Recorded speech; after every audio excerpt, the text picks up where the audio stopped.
నేను already quant small cap ఫండ్లో invest చేశాను. ఇప్పుడు ఏం చేయాలి? హోల్డ్ చేయాలా, సెల్ చేయాలా? మీరు మీ ఫండ్ని నా ఎస్ఐపిని ఇప్పుడు స్టాప్ చేయాలా? మీరు మీ ఎస్ఐపిని ఇప్పుడు నా మ్యూచువల్ ఫండ్స్లో ఏ చేంజెస్ చేయాలి? మీరు మీ పోర్ట్ఫోలియోలో ఈ చేంజెస్ చేసుకోండి. క్వాంట్ మ్యూచువల్ ఫండ్సే కాదు, మీరు ఫ్యూచర్లో ఏ ఇన్వెస్ట్మెంట్ చేసినా ఈ జాగ్రత్తలు తీసుకోండి. అవేమిటంటే, టైటిల్ అండ్ ఇంట్రో చూశారు కదా. Today will discuss quant mutual funds అండి. ఈ వీడియోలో 1. క్వాంట్ ఇన్వెస్టర్స్ ఇప్పుడు ఏం చేయాలి? Plan of action, practical solutions. 2. How to redesign your current portfolio if you're already an investor in quant mutual funds. 3. ఫ్యూచర్లో quant ఫండ్సే కాదు, ఏ మ్యూచువల్ ఫండ్స్ ఆర్ ఈటీఎఫ్స్లో ఇన్వెస్ట్ చేసినా ఏ జాగ్రత్తలు తీసుకోవాలి? This is an informative video అండి. Please watch till the end. మీరు ఇప్పుడు కరెంట్ ఇన్వెస్టర్ అయినా లేదా ఫ్యూచర్లో ఏ మ్యూచువల్ ఫండ్లో ఇన్వెస్ట్ చేస్తారన్నా ఈ వీడియో అయితే మీకు హెల్ప్ఫుల్ అవుతుంది. Ladies and gentlemen, welcome to my channel. ఇప్పుడు నేను ఏవైతే పాయింట్స్ నేను డిస్కస్ చేస్తాను కదా, నేనైతే ఏం చేస్తానో ఆ వ్యూలో నేను డిస్కస్ చేస్తానండి. బేసింగ్ ఆన్ దాట్ మీ యొక్క రిస్క్ ప్రొఫైల్ బట్టి అండ్ మీ యొక్క పర్సనల్ ఫినాన్షియల్ సిట్యువేషన్ బట్టి మీరు డిసైడ్ చేసుకోండి. ఓకే, ఫస్ట్ మీ దగ్గర already 5 to 6 different mutual funds ఉన్నాయి. దాంట్లో క్వాంట్ ఒక మ్యూచువల్ ఫండ్ అంటే మీరు అసలు వరీ అవ్వాల్సిన అవసరం లేదండి. అంటే ఐసిఐసి నుండి, హెచ్డిఎఫ్సి నుండి, ఎస్బీఐ నుండి, నిపాన్ నుండి ఇలా డిఫరెంట్ మ్యూచువల్ ఫండ్ హౌసెస్ నుండి మ్యూచువల్ ఫండ్స్ ఉండి along with that quant mutual fund మీకు ఒకటి ఉన్నది అంటే మీరు వరీ అవ్వక్కర్లేదండి, ప్రాబ్లమే లేదు. ఓకే, సెకండ్, మీది 3 or more than 3 mutual funds ఏమో క్వాంట్ మ్యూచువల్ ఫండ్ హౌస్ నుండి ఉన్నది అంటే మాత్రం you definitely have to exit some అండి. Okay, more than 2 or 3 mutual funds మీకు క్వాంట్ నుండి ఉంటే మాత్రం ప్లీజ్ ఎగ్జిట్ అండి. ఎందుకంటే దట్స్ నాట్ సజెస్టబుల్. ఏ ఫండ్ హౌస్ అయినా దట్స్ నాట్ సజెస్టబుల్. అఫ్కోర్స్ ఒకసారి చెక్ చేయండి, exit load and tax liability ఒకసారి చెక్ చేసుకోండి ఎగ్జిట్ అయినప్పుడు. ఓకే, నౌ 3, నా దగ్గర ఇప్పుడు క్వాంట్ స్మాల్ క్యాప్ ఫండ్ ఉన్నది. విల్ ఐ సెల్ ఇట్ అంటే answer is no, I will not sell అండి, provided some criteria is followed. ఆ క్రైటీరియా ఏంటనేది ఇప్పుడు మీకు డిస్కస్ చేస్తాను, క్లియర్గా మీకు అర్థమవుతుంది. ఓకే, క్రైటీరియాలో ఏంటంటే, first thing, if I'm having more than 1 small cap fund including quant small cap fund then I will continue with this fund అండి. అంటే ఏమిటంటే, మీరు స్క్రీన్ పైన కూడా ఇప్పుడు చూడొచ్చు, నా దగ్గర quant small cap fund and మరొక మ్యూచువల్ ఫండ్ని హౌస్ది స్మాల్ క్యాప్ ఫండ్ ఉన్నది అంటే ఏం పర్వాలేదు, I will continue with this.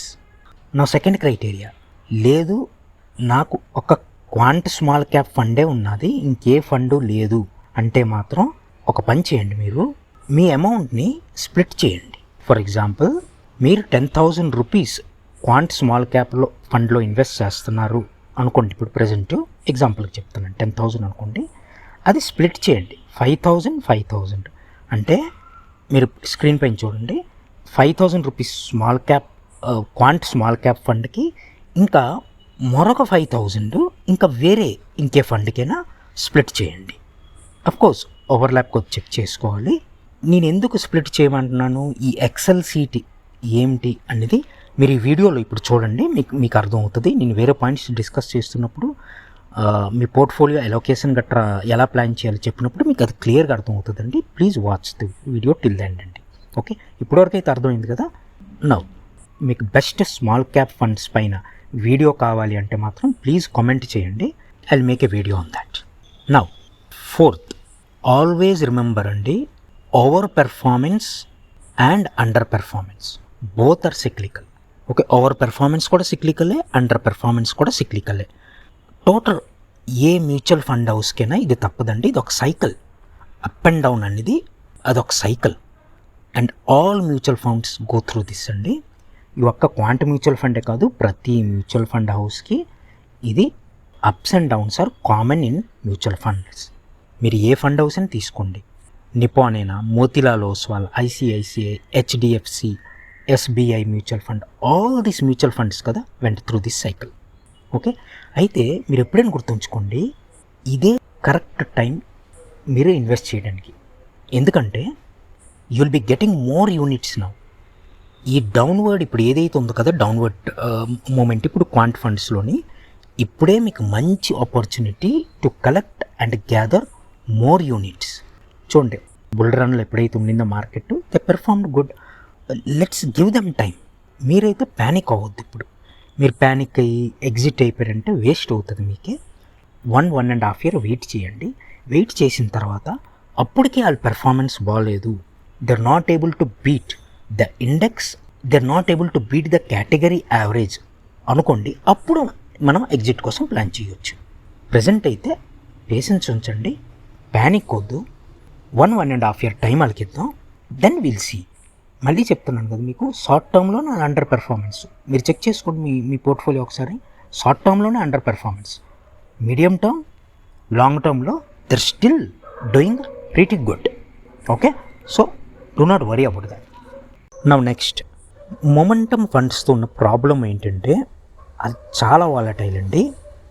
Bull మార్కెట్లో బాగా పెర్ఫామ్ చేస్తుంది, మార్కెట్లో ఎప్పుడైనా ట్రబుల్ ఉందనుకోండి అప్పుడు బాగా అండర్ పెర్ఫామ్ చేస్తాయి. సో మీ అందరికీ తెలుసు ఈ క్వాంట్ మ్యూచువల్ ఫండ్స్ అనేవి మొమెంటమ్ ఫండ్స్. ఇంకా ఆల్వేస్ రిమెంబర్ అండి, మన ఫండ్ ఎప్పుడు నెంబర్ 1లో ఉండాలి అనుకోవడం చాలా రాంగ్ అండి. ఎప్పుడు మన ఫండ్ కంటిన్యూస్లీ నెంబర్ 1లో ఉండదు. మనం చూడాల్సింది ఏంటంటే మన ఫండ్ కన్సిస్టెంట్ రిటర్న్స్ ఇస్తున్నదా లేదా, కన్సిస్టెంట్లీ ఇండెక్స్ బీట్ చేస్తున్నదా లేదా, అండ్ కన్సిస్టెంట్లీ బెటర్ రిటర్న్స్ ఇస్తున్నదా లేదా, better returns then the category average, అది చెక్ చేసుకోండి. షార్ట్ టర్మ్ అండర్ పెర్ఫార్మెన్స్ ఏం పర్వాలేదు, ప్రతి ఫండ్కి ఉంటుంది. సో పేషెన్స్ ఉంచండి, ప్యానిక్ అయితే అవ్వద్దు. ఎందుకంటే అర్లియర్గా వాళ్ళు బాగానే పెర్ఫామ్ చేశారు కదా. నెక్స్ట్ మళ్ళీ మనకు వన్స్ బుల్ మార్కెట్ వచ్చిందనుకోండి, దట్ టైం ఈ ఫండ్ పెర్ఫామ్ చేసింది అనుకోండి, it will be good, it will give us good returns. Okay, 1.5 year తర్వాత మళ్ళీ ఒకేలా అప్పటికి అండర్ పెర్ఫార్మెన్స్ ఉన్నది అనుకోండి, then we can plan for exit. Okay, so what are the key learnings? Quant mutual ఫండ్సే కాదండి, మీరు ఫ్యూచర్లో ఏ ఇన్వెస్ట్మెంట్ చేసినా ఈ జాగ్రత్తలు తీసుకోండి. అవేమిటంటే 1, మీకు ఇందాకలు చెప్పినట్టు don't invest in more than 1 fund అండి of a particular mutual fund house, or max 2 funds అంతే, దానికన్నా ఎక్కువ వద్దు. మీకు డైవర్సిఫికేషన్ తెలుసు కదా, ఫండ్ హౌస్ డైవర్సిఫికేషన్ కూడా కావాలి. సో ఒక్క ఫండ్ హౌస్ నుండి ఒక్క ఫండ్ మాత్రమే, లేదా మ్యాక్స్ 2, దానికన్నా ఎక్కువ ఇన్వెస్ట్ చేయొద్దు. ఓకే, వేరే ఫండ్ హౌస్లు చాలా ఉన్నాయి కదా, అవి డివైడ్ చేసుకోండి. Fund house diversification is very important, గుర్తుంచుకోండి. సెకండ్, మీకు ఇందాక చూపించాను కదా ఈ ఎక్సెల్ షీటు, ఇప్పుడు మీకు ఎక్స్ప్లెయిన్ చేస్తాను ఇదేంటనేది. చూడండి, ఎస్పెషల్లీ ఏవైతే యాక్టివ్ ఫండ్స్ ఉన్నాయి కదా, mid caps, small caps, flexi caps, ఇవి broad based diversified equity funds అండి. మీరు ఈ ఫండ్స్లో ఇన్వెస్ట్ చేస్తున్నప్పుడు మీరు ఒక పని చేయండి, ఒక అప్రోచ్ ఒకటి ఫాలో అవ్వండి. ఏంటంటే ఫర్ ఎగ్జాంపుల్ స్మాల్ క్యాప్లో మీరు ఇన్వెస్ట్ చేస్తాను అనుకున్నారు, 10,000 అనుకోండి. మీరు ఇక్కడ ఎలాగంటే అప్రోచ్ అవ్వచ్చు అంటే, నా ఒక ఒపీనియన్, ఆ 10,000ని స్ప్లిట్ చేయండి. 5,000, 5,000, 5,000 ఏమో ఒక స్మాల్ క్యాప్ ఫండ్, మరొక 5,000 ఏమో మరొక small cap fund, 2 different fund హౌసెస్లో.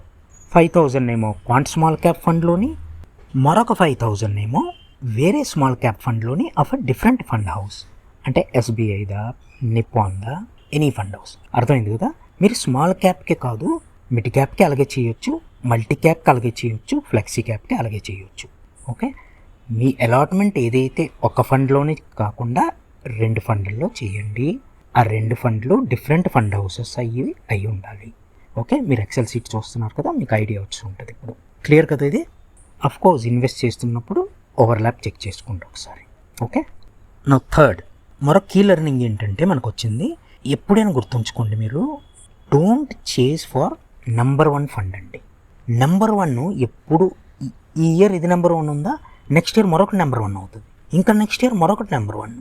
So number 1 will always keep changing. మీరు చూడాల్సిందల్లా ఏంటంటే, మీరు చూజ్ చేయాల్సిన ఫండ్స్ అల్లను కన్సిస్టెంట్లీ అది కేటగిరీ యావరేజ్ అండ్ ఇండెక్స్ని బీట్ చేస్తుందా లేదా, ఇదే మీరు చూడాలి. మీ fund top 1 to 5 or 1 to 7 ఎక్కడున్నా ఏం పర్వాలేదు, టాప్ 1లోనే ఉండక్కర్లేదు. Okay, next fourth and very important చూడండి, మీకు చెప్తున్నాను. ఒక మంచి ఫండ్ అప్పుడప్పుడు మీకు తెలుసు కదా షార్ట్ టర్మ్లో ఫాలో అవుతూ ఉంటుంది.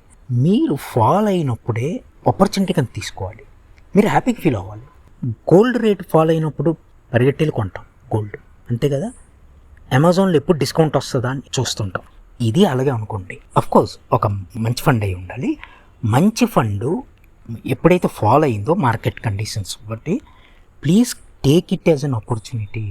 ఇందాక చెప్పినట్టు ఇప్పుడే గ్యాదర్ చేసుకోండి, ఎక్కువ యూనిట్స్ వస్తాయి. Please don't stop your SIPs ఏ ఫండ్లో అయినా. If it's a good fund it will definitely bounce back. ఇప్పుడే మీకు ఆపర్చునిటీ ఎక్కువ యూనిట్స్ అక్యుములేట్ చేయడానికి. ఓకే, నెక్స్ట్ ఎప్పుడైనా మీరు ఈ గోల్డెన్ రూల్ గుర్తుంచుకోండి. Know what you are getting into అంటే understanding the basic nature of the particular fund are ETF. For example నేను ఈ కాంటెక్స్ట్లో చెప్తున్నాను. క్వాంట్ ఫండ్స్ ఉన్నాయా, అవేంటిది మొమెంటమ్ ఫండ్స్. మొమెంటమ్ ఫండ్స్ ఒక బేసిక్ నేచర్ ఏంటండి, high fluctuations, either up high వెళ్తుంది, ఐదర్ డౌన్ ఫాల్ కూడా అలాగే ఉంటుంది.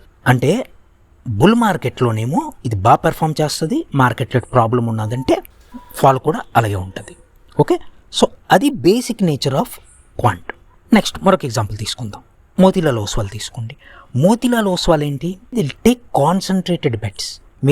మీరు మోతీలాల్ ఓస్వాల్ పోర్ట్ఫోలియోస్ ఒకసారి చూడండి. మెజారిటీ ఆఫ్ వాళ్ళ ఫండ్స్లోనేమో తక్కువ స్టాక్స్ ఉంటాయి, ఎక్కువ ఎలోకేషన్ ఉంటుంది ఒక్కొక్క స్టాక్కి. అంటే ఏంటి, అది ఫ్లక్చుయేషన్స్ ఎక్కువ ఉంటాయి. Next another example, very popular Parag flexi cap. వాళ్ళది ఎలాగ ఉంటుందండి, చాలా కన్సిస్టెంట్, చాలా వాల్యూ బేస్డ్ ఇన్వెస్టింగ్. బుల్ మార్కెట్లో వాళ్ళు నెంబర్ 1కి వెళ్ళకపోవచ్చు మేబీ, కానీ కన్సిస్టెంట్ రిటర్న్స్ ఇస్తాయి. మార్కెట్లో ట్రబుల్ ఉన్నప్పుడు డౌన్వర్డ్ ప్రొటెక్షన్ చాలా బాగుంటుంది పరాగ్ ఫ్లెక్సీ క్యాప్ది. ఈ ఎగ్జాంపుల్స్ నేను ఎందుకంటే ఇస్తున్నాను మీకు, మీరు ఇన్వెస్ట్ చేస్తున్న ముందర ఈ బేసిక్ నేచర్ తెలుసుకున్నారనుకోండి, అంటే ఆ ఫండ్ ఏంటి, ఎలాగ పెర్ఫామ్ చేస్తుంది అనేది. ఎప్పుడైనా ట్రబుల్ వచ్చినప్పుడు మనం అంత ప్యానిక్ అవ్వం, అంత వరీ అవ్వం. అందుకే నేను మీకు చెప్పాను, know what you're getting into. మీరు ఏదైతే ఫండ్ కొంటున్నారో దాని బేసిక్ నేచర్, ఎక్కువ డీటెయిల్స్ అక్కర్లేదు, బేసిక్ నేచర్ ఏంటి. ఇక్కడ నేను ఎగ్జాంపుల్ డిస్కస్ చేశాను. క్వాంటిది ఏంటి బేసిక్ నేచర్, మోతీలాల్ ఓస్వాల్ది ఏంటి, పరాగ్ది ఏంటి. ఇది మీరు తెలుసుకున్నారనుకోండి, యూర్ నాట్ ప్యానిక్. మార్కెట్లో ఎప్పుడు ఫాలో వచ్చినా ఏదొచ్చినా మీరు ప్యానిక్ అవ్వరు. Okay, clear.